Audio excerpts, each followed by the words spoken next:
হুজুরে পীর সাহেব মনে করি আমরা কেন বলেন তো? আপনারা সাধারণ জনগণ যারা আছেন আপনাদেরকে জিজ্ঞাসা করলে হয়তো বলবেন হুজুরে অনেক তাহাজ্জুদ পড়ে, এই কারণে, এটাই বলবেন।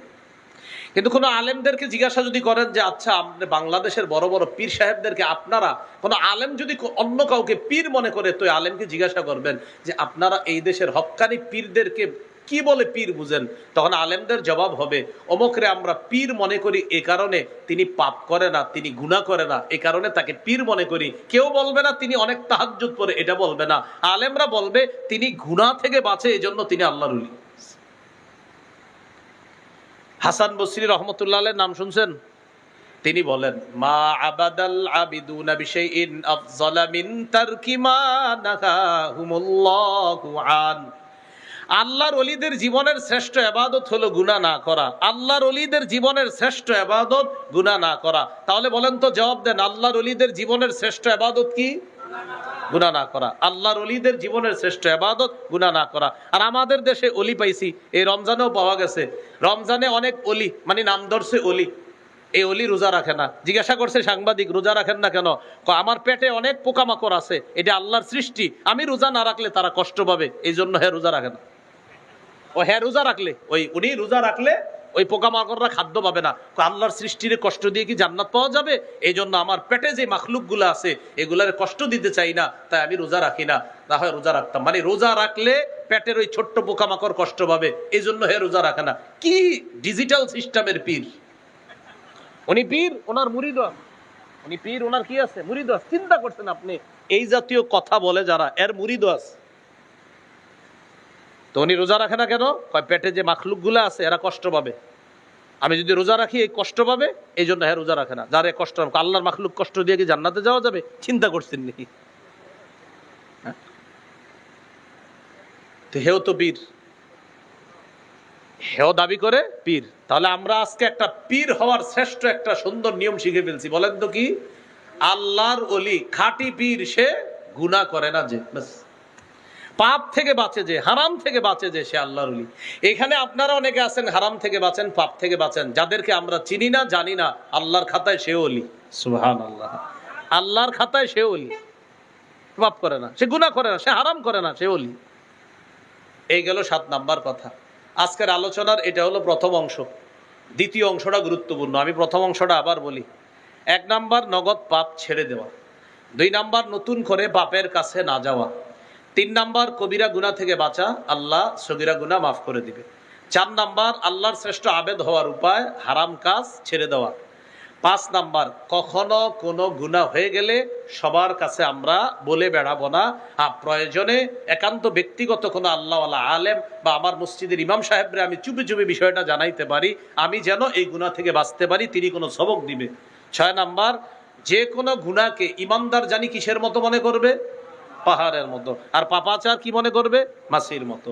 7 নাম্বার বলেন তো আল্লাহর ওলিদের জীবনের শ্রেষ্ঠ আমল কোনটা? মাশাআল্লাহ। এই হলো 7টা কথা। আজকের আলোচনার দ্বিতীয় অংশ, পাপ থেকে বাঁচার উপায়। এটা গুরুত্বপূর্ণ আলোচনা। পাপ থেকে বাঁচার 12টা উপায় বলবো আমি ইনশাল্লাহ সংক্ষেপে, বাস এরপর আলোচনাটা শেষ হয়ে যাবে। গরমকালে, রাতও ছোট, এত রাত হওয়া উচিত না, আসলে 11টার মধ্যে আলোচনা শেষ হয়ে যাওয়া উচিত ছিল এখন। যাই হোক, পাপ থেকে বাঁচার 12টা উপায় আমি সংক্ষেপে বলতেছি, ইনশাল্লাহ শেষ হয়ে যাবে। 1 নাম্বার উপায়, আখেরাতের ফিকির তৈরি করা। বলেন তো কি করা? আখেরাতের ফিকির আনা আপনার মধ্যে। যেমন আমি, আপনারা চলেন আজকে কিছুক্ষণের জন্য আমরা আখেরাতের ফিকির আনি। এইভাবে এখন বাজে ঠিক আমার ঘড়িতে 11টা 34। আমি আগামীকাল 11টা 34 দুনিয়াতে থাকবো কিনা কোনো নিশ্চয়তা নেই। আচ্ছা, আমি আগামীকাল 11টা 34 দুনিয়াতে থাকবো না, যদি না থাকি কি হবে? কি হবে? আমাকে আত্মীয় স্বজন কবরে রেখে আসবে। আচ্ছা, তারা কবরে রেখে চলে আসবে, হ্যাঁ চলে আসবে। তখন কি হবে? কি হবে? কবরে ফেরেশতা আসবে, আইসা আমাকে বসাবে, বসানোর পর আমাকে প্রশ্ন করবে, জবাব দিতে হবে। উত্তর সঠিক হলে আমার কবরের জীবন সুখময় হবে, উত্তর যদি সঠিক না হয় আমার কবরের জীবনটা হবে খুব দুঃখের। এই চিন্তা আনলাম যে আসলেই তো সত্য, আমি তো আগামীকাল 11টা 34 দুনিয়াতে না থাকতে পারি, এটা একদম সত্য কথা। আল্লাহ চাইলে কিছুক্ষণের মধ্যে আমাকে দুনিয়া থেকে বিদায় করে নিতে পারেন। আচ্ছা, আমি আগামীকাল যখন আমার আত্মীয় স্বজন আমাকে কবরে রেখে আসবে, রেখে আসার পর ওরা কি আমাকে ভুলে যাবে? এই 3 দিন একটু আপনার নিয়ে কথাবার্তা বলবে, তাও আপনার ঘরের মানুষগুলা বলবে। 3-4 দিন পর আপনার গেঞ্জিটা, আপনার লুঙ্গিটা, এটা নিয়ে একটু আলোচনা হবে। এই 3-4-5-7 দিনের মধ্যে আপনার ঘরের লোকেরা সবাই যার যার কাজে লেগে যাবে। 1 বছর পরে হয়তো আপনার একটু মনে করবে, ওই দিন মারা গেছিল। এর মাঝে কোথায় আপনি, কিসের আরিফ বিন হাবিব ছিলেন না ছিলেন কেউ মনেও করবে না। খালাস, আপনি নাই, শেষ আপনি। এখন আমাদের জীবন, তুমি কিছু টাকা কামাই করছিলে, এগুলা কোথায় কোথায়? এগুলা দুনিয়াতে রাখছো, এগুলো নিয়ে ঝগড়া চলতেছে, তুমি কবরে। এগুলো আখেরাতের ফিকির তৈরি করা।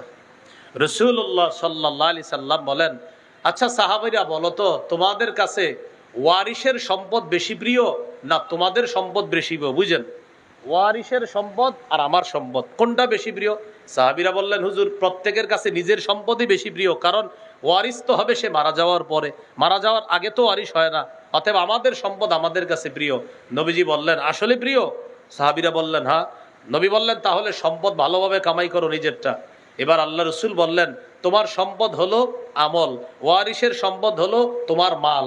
নবী বললেন, তোমার সম্পদ আমল, তোমরাই বলছো তোমাদের কাছে নিজেদের সম্পদ প্রিয়, তোমাদের সম্পদ হলো আমল, ওয়ারিসের সম্পদ হলো তোমার মাল, আর তোমরাই বলছো তোমাদের সম্পদ বেশি প্রিয়, অতএব আমলটাই যেন বেশি প্রিয় হয়, কারণ কবরে তোমার সাথে আমল যাবে, মাল যাবে না, মাল ওয়ারিস পাবে। আর তোমরা বলছো ওয়ারিসের সম্পদের চেয়ে তোমাদেরটা বেশি প্রিয়, যেহেতু বেশি প্রিয় তো প্রিয় আমলটা বাড়ায়া দাও, এটাই তোমাদের সম্পদ, আর যেটা কামাই করতেছো এটা ওয়ারিসের সম্পদ। তাহলে আপনারা বলেন তো, আমার সম্পদ আমার কাছে বেশি প্রিয় না ওয়ারিসেরটা? বলেন তো, আমারটা। এখন আমি মরে যাওয়ার পরে সম্পদ আমার সাথে আছে না ওয়ারিসের কাছে? তাহলে আমার সাথে কবরে যাবে সম্পদ না আমল? তো নবীজি বলেন, তোমার সম্পদ আমল, ওয়ারিসের সম্পদ মাল। তোমার সম্পদ আমল, ওয়ারিসের সম্পদ মাল, অতএব আমলটা সুন্দর করো, এটাই কবরে তোমার সাথে যাবে। এই হলো আখেরাতের ফিকির তৈরি করা। এইভাবে করতে পারবো তো ইনশাআল্লাহ? আরো এইভাবে চিন্তা করতে পারেন। আচ্ছা, এখানে যারা আপনারা আছেন, মনে করেন আমরা জেনে ফেললাম যে আগামী 24 ঘন্টার মধ্যে মৃত্যু হবে, ডাক্তার জানাইছে ক্যান্সারের রোগী 24 ঘন্টার মধ্যে মৃত্যু হয়ে যেতে পারে, শরীর ড্যামেজ হয়ে যাবে, আস্তে আস্তে আপনি মৃত্যুবরণ করবেন, সর্বোচ্চ 24 ঘন্টা বেঁচে থাকতে পারেন। আমাদের কাছে এটা মনে হচ্ছে, বাকিটা আল্লাহ জানে, এটা ডাক্তার বলে দিলেন। তার এই 24টা ঘন্টা কেমন কাটবে বলেন তো? এই এলাকার সব মানুষ যদি ওরে গালি দেয়, কিচ্ছু বলবে না, পাল্টা দাও আরো গালি দাও, চুপচাপ থাকবে, হাসি মুখে বরণ করে নেবে, কারণ আমি তো থাকবো না, ওরা আমারে গালি দিলে কি হবে? বাবা অনেক ধমকাবে, আব্বা আরো ধমকান। মা অনেক ধমকাবে, আম্মা শেষবারের মতো ধমকায় নেন, মনে মনে বলবে না কাউকে। তাহলে আপনি একটু চিন্তা করেন, এইভাবে বাস্তব বিষয় হলো আমরা মৃত্যুটাকে স্মরণ না করার কারণে আমাদের দ্বারা ভয়ঙ্কর ভয়ঙ্কর পাপ হয়ে যায়। তো বাস্তব কথা হলো, একটু পরে যে আমার মৃত্যু হবে না এটার কোনো নিশ্চয়তা নাই। রব তো বলেই দিয়েছেন যে কোনো সময় মৃত্যু হবে, অতএব আমার প্রত্যেকটা মুহূর্ত প্রস্তুত থাকা উচিত। একটু পরে কিন্তু আমি থাকবো না, তাহলে এখন কোন নামাজে? আমি জোহর নামাজে আছি, আচ্ছা আমার জীবনের শেষ জোহর হতে পারে এটা। হ্যাঁ, আমি আসরে আছি, আচ্ছা আমার জীবনের শেষ আসর হতে পারে। মাগরিব পর্যন্ত বেঁচে গেলাম, ও আচ্ছা আমার জীবনের শেষ মাগরিব হতে পারে এটা। এশা পর্যন্ত বেঁচে গেলাম, আমার জীবনের শেষ এশার নামাজ হতে পারে এটা। ফজর পর্যন্ত আমি বেঁচে গেলাম, আমার জীবনের শেষ ফজরের নামাজ হতে পারে এটা। এইভাবে আখেরাতের ফিকির একটা দিন তৈরি করে দেখেন আপনি। আমি তো বলছি আপনার জীবনের শ্রেষ্ঠ দিন এটাই হবে, দেখবেন গুনাহ করাতে মন চাইবে না, আপনার ভিতরে অন্য ধরনের মানসিকতা তৈরি হয়ে যাবে, আপনার দ্বারা গুনাহ সহজে হবে না, কারণ আপনার ভিতরে টেনশন। আচ্ছা বাস্তবিক আমি কালকে মারা গেলে শেষ, এই মুহূর্তে আমি থাকবো না, আমার সবাই কবর দিয়ে দিবে, আমার এই গুনাহের কত মোবাইল ইত্যাদি সব যাবে না, না সব দুনিয়াতে থাকবে। টেনশনটা আনেন না আপনি, দেখেন একদিনের জন্য আপনার জীবন কত সুন্দর হয়। এ হলো 1 নাম্বার, আখেরাতের ফিকির তৈরি করা। এই জন্য রাসূলুল্লাহ সাল্লাল্লাহু আলাইহি সাল্লাম বলেন, ফাআথিরু মা ইয়াবকা আলা মা ইয়াফনা, যা স্থায়ী হবে এটা প্রাধান্য দাও, যা ক্ষণস্থায়ী এটার উপর প্রাধান্য দাও, যা স্থায়ী হবে। বলেন দুনিয়ার জীবন স্থায়ী না আখিরাতের জীবন স্থায়ী? নবী বলেন তাহলে চিরস্থায়ী জীবনকে প্রাধান্য দাও ক্ষণস্থায়ী জীবনের উপর। তাহলে 1 নাম্বার উপায় পাপ থেকে বাঁচার, আখিরাতের ফিকির অন্তরে তৈরি করা। 2 নাম্বার বলেন খাঁটি তওবা করা। কি করা? খাঁটি তওবা করা। সূরা তাহরিমের 8 নম্বর আয়াতে আল্লাহ বলেন, ইয়া আইয়ুহাল্লাযীনা আমানু তুবু ইলাল্লাহি তাওবাতান নাসুহা, হে ঈমানদারগণ তোমরা আল্লাহর কাছে খাঁটি তওবা করো। আসা রাব্বুকুম আইয়ুকাফফিরা আনকুম সাইয়্যাতিকুম, আশা করা যায় তোমাদের রব তোমাদের জীবনের সমস্ত গুনাহ মাফ করে দিবেন। এখন কথা হলো খাঁটি তওবার কি শর্ত? মুখস্থ করে ফেলি, বলেন তওবার 4টি শর্ত। 1, অতীতের গুনাহ ছেড়ে দেওয়া। 2, অতীতের গুনাহের উপর অনুতপ্ত হওয়া। 3, প্রতিজ্ঞা করা ভবিষ্যতে এই গুনাহ আর করব না। আবার বলি, 1, অতীতের গুনাহ ছেড়ে দেওয়া। 2, অতীতের গুনাহের উপর অনুতপ্ত হওয়া। 3, দৃঢ় প্রতিজ্ঞা করা আমি ভবিষ্যতে জেনে বুঝে এই গুনাহ আর করব না। 4, আমার জিম্মায় কোনো বান্দার হক থেকে থাকলে হক আদায় করে দেওয়া। কেননা বান্দার হক বান্দার কাছ থেকে আদায় করতে হবে, আল্লাহ মাফ করবে না। 4 নাম্বারটা গুরুত্বপূর্ণ, বান্দার হক থেকে থাকলে এটা আদায় করে দিতে হবে। তাহলে 2 নাম্বার গুনাহ মাফের উপায় খাঁটি তওবা করা। ইবনে মাজার হাদিস 4250 নম্বর হাদিস। عن عبد الله بن مسعود رضي الله تعالى عنه قال قال رسول الله صلى الله عليه وسلم التائب من الذنب كمن لا ذنب له। রাসূলুল্লাহ সাল্লাল্লাহু আলাইহি ওয়াসাল্লাম বলেন, গুনাহ থেকে তওবাকারী ব্যক্তি কামান তার মতো হয়ে যায়, লা যামবালা যার কোনো গুনাহ নাই।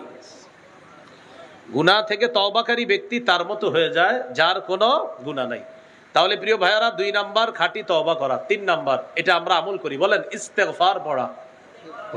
আস্তাগফিরুল্লাহ আস্তাগফিরুল্লাহ, এই যে আস্তাগফিরুল্লাহ 2 বার বললাম, আমাদের গুনাহ ঝরে গেছে। সুবহানাল্লাহ।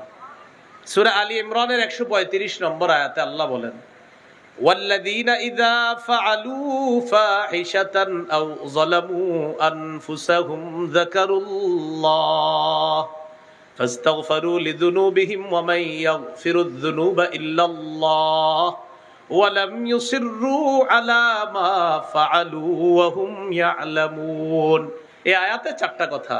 1 নাম্বার যাদের গুনাহ হয়ে যায়, 2 নাম্বার সাথে সাথে আল্লাহকে স্মরণ করে, 3 নাম্বার আল্লাহর কাছে ক্ষমা চায়, 4 নাম্বার জেনে বুঝে ভবিষ্যতে এই গুনাহটা করে না। আল্লাহ বলেন, তো আমি আল্লাহ ছাড়া গুনাহ মাফ করার আছে কে? আমিই তো মাফ করে দিব। তাহলে 4টা বিষয় আয়াতে জানলাম। গুনাহ হয়ে গেল, সাথে সাথে আল্লাহকে স্মরণ করলাম, সাথে সাথে ক্ষমা চাইলাম, সাথে সাথে এই নিয়ত করে ফেলবো আমি এটা আর করব না। আল্লাহ বলেন, আমি আল্লাহ তোমার গুনাহগুলো মাফ করে দিব। তাহলে ইস্তেগফার পড়া 3 নাম্বার উপায়।